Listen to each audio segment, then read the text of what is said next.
Vabbè, Jessica Canton, sindaco di Fiume Veneto, parliamo di nuovo in un minuto e mezzo, nuovo assessore a Fiume Veneto. Sì, questa mattina ho firmato la nomina assessore della sicurezza del comune di Fiume Veneto a Eugenio Mortillaro, sino al 30 dicembre dello scorso anno comandante della stazione dei Carabinieri di Fiume Vabbè, Veneto.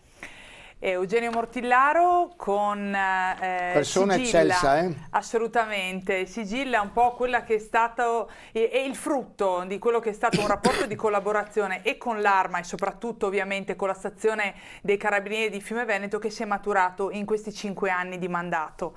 La vicinanza alle persone, la conoscenza del territorio sono sicuramente un valore aggiunto che il comandante, non posso più chiamarlo così, che Eugenio Mortillaro esprimerà nel suo mandato di assessore alla sicurezza, ovviamente in stretta sinergia con la polizia locale, ma nello sviluppo di un programma amministrativo lungimirante, ambizioso, che insomma ci vedrà mettere il tema della sicurezza sicuramente ai primi posti nei temi che andremo a sviluppare nei prossimi anni. Jessica Canton, grazie, A sindaco lei. di Fiume.